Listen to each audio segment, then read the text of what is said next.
ভুলে অথবা ইচ্ছায় স্ত্রীর দুধ পান করে ফেললে কি স্ত্রী তালাক হয়ে যাবে? গর্ভাবস্থায় সহবাস করা সম্পর্কে ইসলামে কোনো বিধিনিষেধ আছে কি না? জুমার নামাজ পড়া সম্ভব না হলে কি আমি জোহরের নামাজ পড়তে পারবো? ভাত খাওয়ার সময় কি বাম হাতে গ্লাস ধরে পানি খাওয়া যাবে? বিবাহের সময় ছেলেরা কি হাতে মেহেদি আঙ্গুলে স্বর্ণ দিতে পারবে? নামাজের মধ্যে এক সূরা যদি দুইবার পড়ি তাহলে কি আমার নামাজ হবে? বাচ্চা হওয়ার আগেই তার নাম ঠিক করে রাখা যাবে কিনা? আমি একজন গৃহিণী, প্রতিদিন সংসারের অনেক কাজ করা হয়। এই কাজ করে কিভাবে সওয়াব অর্জন করতে পারবো? মানে সংসারের কাজকে কিভাবে ইবাদতে রূপান্তরিত করতে পারি? সবসময় কি মাথায় কাপড় দিতে হবে? প্রাপ্তবয়স্ক দুই বোন একসাথে থাকতে পারবে কিনা? কাউকে পছন্দ হলে তাকে জীবনসঙ্গী হিসেবে পাওয়ার জন্য কি করা যেতে পারে? কোনো ঘরে প্রাণীর ছবি থাকলে নামাজ হয় না, বিকল্প ব্যবস্থা না থাকলে কি করবো? যে নামাজরত অবস্থায় সিজদা যাওয়ার আগ মুহূর্তে সিজদার স্থানে ধুলা বালি ফু দিয়ে পরিষ্কার করা যাবে কি না? প্রিয় দর্শক, আর বিলম্ব না করে চলুন আমরা আপনাদের প্রশ্ন উত্তর দেওয়ার পালায়। শাহাদাত হোসেন আপনি লিখেছেন, জুমার নামাজ পড়া সম্ভব না হলে কি আমি জোহরের নামাজ পড়তে পারবো? জুমার নামাজ পড়া সম্ভব না হলে মিস হয়ে গেলে তো অবশ্যই জোহর নামাজ পড়বেন। মোহাম্মদ হাসান আলী, কিন্তু কেন মিস হলো? অবহেলার কারণে মিস হলো, সেটি গুনাহের কথা, সামনে থেকে সাবধান হতে হবে। মোহাম্মদ হাসান আলী আপনি লিখেছেন, গর্ভাবস্থায় সহবাস করা সম্পর্কে ইসলামে কোনো বিধিনিষেধ আছে কি না? না, গর্ভাবস্থায় সহবাস করার পরে ইসলামের কোনো বিধিনিষেধ নাই। তবে আপনি এই অবস্থায় সবাস করলে যদি বা গর্ভস্থ সন্তানের ক্ষতি হয় বা স্ত্রীর কষ্ট হয় বা ক্ষতি হয়, তাহলে সেক্ষেত্রে সেটি করা উচিত হবে না। এম এ রহমান আপনি লিখেছেন, ভাত খাওয়ার সময় কি বাম হাতে গ্লাস ধরে পানি খাওয়া যাবে? যাবে। বিশেষ করে বাম হাতে পানি নিয়ে ডান হাতে ঠেক দিয়ে অনেকে খান, অর্থাৎ দুই হাত দিয়েই খেলেন আর কি। এটা জায়েজ আছে, কিন্তু উত্তম হলো আপনি সরাসরি ডান হাত দিয়ে পান করা।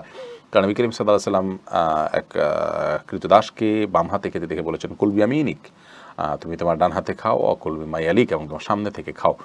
তো বাম হাতে পান করা এটা সুন্নাহর খেলাফ একটি কাজ, এটি করা উচিত নয়। ডান হাতে যথাসম্ভব পান করা উচিত, কিন্তু ডান হাতে আমাদের খাবার লেগে থাকে। বিশেষ করে আমরা যারা এই সাবকন্টিনেন্টে থাকি, আমাদের খাবারগুলো এরকম যে ভাত তরকারি ঝোল টোল দিয়ে খেতে গেলে আমাদের হাত মেখে যায়, গ্লাসে ধরলে নষ্ট হয়ে যায়। সেখানে আমরা আঙুল চেটে খেয়ে তারপরে ধরতে পারি। সেটা আমাদের জন্য অধিকতর সুন্নাহর নিকটবর্তী এবং ভালো। কিন্তু যদি কেউ বাম হাতে খেয়ে ডান হাত দিয়ে ঠেক দেন, তাহলে সেটাকেও আপনি আপনার ভুল বলবেন বা গুনাহ হয়েছে এরকম বলার কোনো সুযোগ নেই। সেটাও করা যেতে পারে। অনেক ওলামা একরাম সেই পরামর্শ দিয়ে থাকেন। মোহাম্মদ নাহিদুল ইসলাম আপনি লিখেছেন, অজু করার সময় আজান উত্তর দেওয়া যায় কি?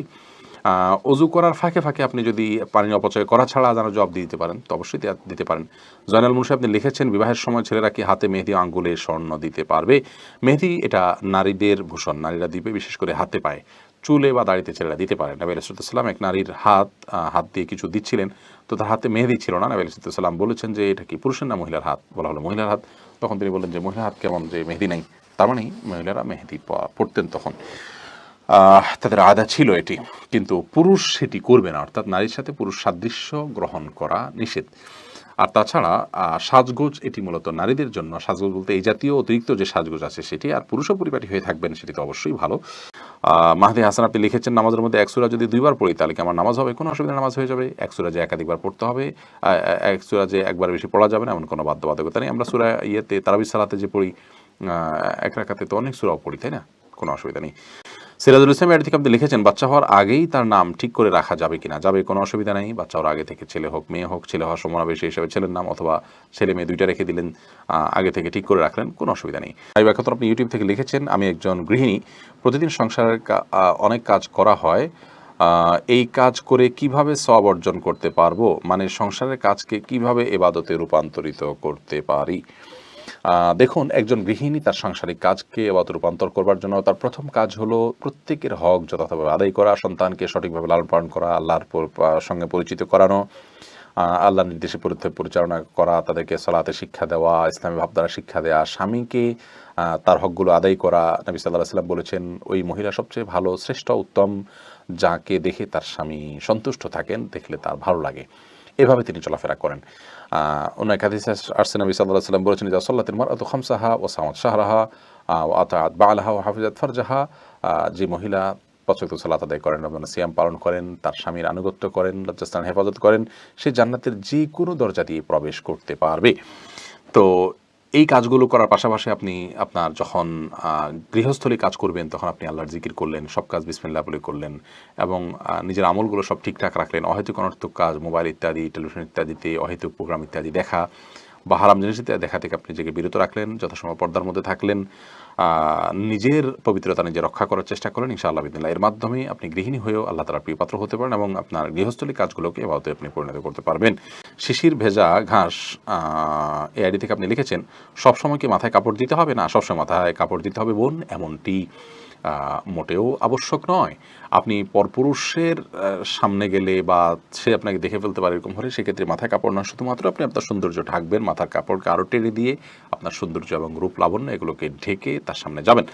আর এর বাইরে আপনি আপনার বাসায় আপনার বাবা, ভাই, বোন বা আপনার মহিলারা, তারপর আপনার ছেলে, মাহরাম যারা আছেন তাদের সামনে আপনাকে মাথা সবসময় ঢেকে রাখতে হবে কাপড় দিয়ে, এমনটা আবশ্যক নয়। তবে হ্যাঁ, আপনি ফিতনার এই যুগে নিজেকে যথাসম্ভব সেফে রাখার জন্য আপনি অন্য পুরুষদের সামনে, অর্থাৎ বাসার মাহরম পুরুষদের সামনে, ধরুন শ্বশুর আছেন, আপনার বড় ভাই আছেন, বড় সন্তান, ছেলে সন্তান আছেন, তাদের সামনে মাথার কাপড় টাপড় দিয়ে থাকতে পারলে ভালো।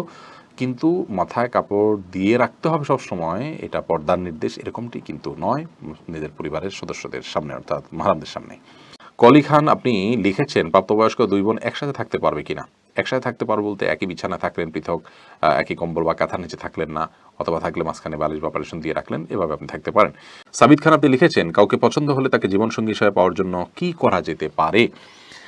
আপনি আল্লাহর কাছে দোয়া করবেন, আল্লাহ আমার জীবনসঙ্গী হিসাবে যে ভালো হবে, কল্যাণকর হবে, আপনি তাকে আমার জীবনসঙ্গী হিসাবে দান করুন। বিশেষ কাউকে পাওয়ার জন্য আপনি আল্লাহর কাছে দোয়া করাটা সঠিক দোয়া নয়।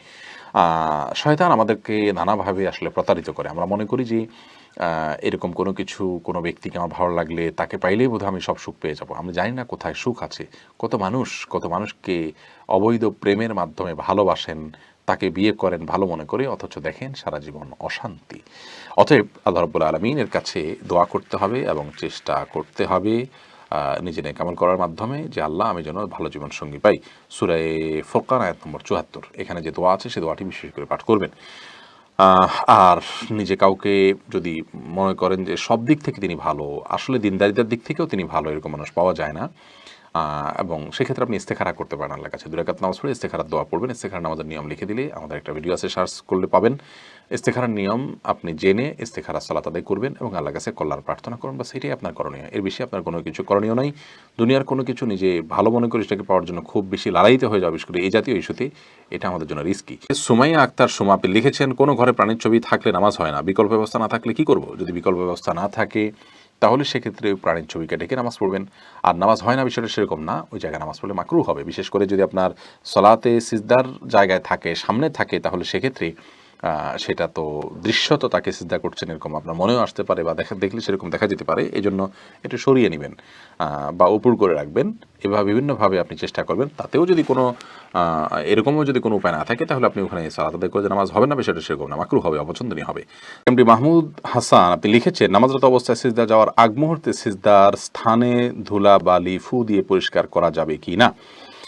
একান্ত প্রয়োজন না হলে এটি করবেন না, এবং এটি করতে গিয়ে অনেক সময় আমলে কাসির হয়ে যায়, অর্থাৎ আপনি এত বেশি ফু দিচ্ছেন। অনেককে দেখা যায় যে সিজদা যেতে গিয়ে এত বেশি ফুটা দিচ্ছেন আশেপাশে, তিনি আমলে কাসির করে ফেলছেন, অর্থাৎ তাকে একজন দর্শক দেখে নামাজে আসেন নাকি এমনিতে তিনি জায়গা পরিষ্কার করছেন এটা নিয়ে সন্দেহের মধ্যে পড়ে যায়।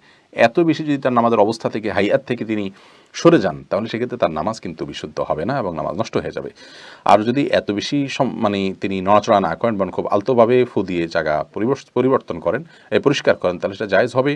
যদি এত ধুলাবালি হয় যে নিঃশ্বাসের সাথে তার নাকে ঢুকবে, তিনি ক্ষতিগ্রস্ত হবেন, অসুস্থ হবেন, এরকম আশঙ্কা থাকে, তাহলে এটি করা যেতে পারে। হাত দিয়ে একটু সরা দিলেন বা আপনি নাক দিয়ে ফু দিলেন, এটি জায়েজ আছে।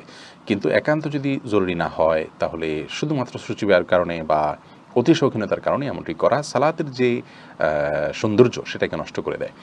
আরমান হুসাইন আপনি ইউটিউব চ্যানেল থেকে প্রশ্ন করেছেন, ভুলে অথবা ইচ্ছায় স্ত্রীর দুধ পান করে ফেললে কি স্ত্রী তালাক হয়ে যাবে?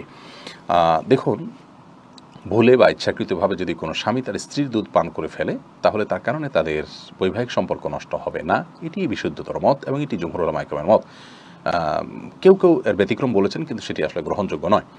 অতএব স্বামী যদি স্ত্রীর স্তনে মুখ দিয়ে দুধ পান করে ফেলেন ভুলে, তাহলে তার কারণে তাদের স্বামী স্ত্রীর সম্পর্ক নষ্ট হবে না। নবী করিম সাল্লাল্লাহু আলাইহি ওয়াসাল্লাম বলেছেন, ফাইন্নামার রাদাআতু মিনাল মাজাআহ, অন্য হাদিসে আসছে লা রাদাআ ইল্লা লা রাদাআ ইল্লা ফি সানাতাইন আও কামা ক্বালা আলাইহিস সালাম। 2 বছরের বাইরে গেলে যদি দুধ পান করানো হয়, সে দুধ পান করানোর ভিত্তিতে হারাম হওয়ার সম্পর্ক সাব্যস্ত হবে না। এবং এ বিষয়ে দুরুল মুখতারের মধ্যেও স্পষ্ট ফতোয়া রয়েছে এবং প্রয়োজন ছাড়া আপনার একজন মানুষ অহেতুক কর্মকাণ্ড থেকে যথাসম্ভব, বিশেষ করে যেখানে নানা রকমের রিস্ক আছে, নানা রকমের আপনার সুবিধা অসুবিধার দিক সেখানে চলে আসতে পারে, এ ধরনের বিষয়ে মানুষ যথেষ্ট সাবধান এবং সচেতন হতে হবে। স্ত্রীর দুধ যদি অনিচ্ছাকৃতভাবে কারোর মুখে চলে যায় এবং সে পান করে ফেলে, তাহলে সেটা মানে ইচ্ছাকৃত যদি কেউ করে তাহলে সেটা নাজায়েজ হবে, গুনাহের কথা হবে। যদিও কোনো কোনো জায়েজ বলেছেন, কিন্তু নাজায়েজ এবং গুনাহ হবে এই মতটি অধিকতর শক্তিশালী।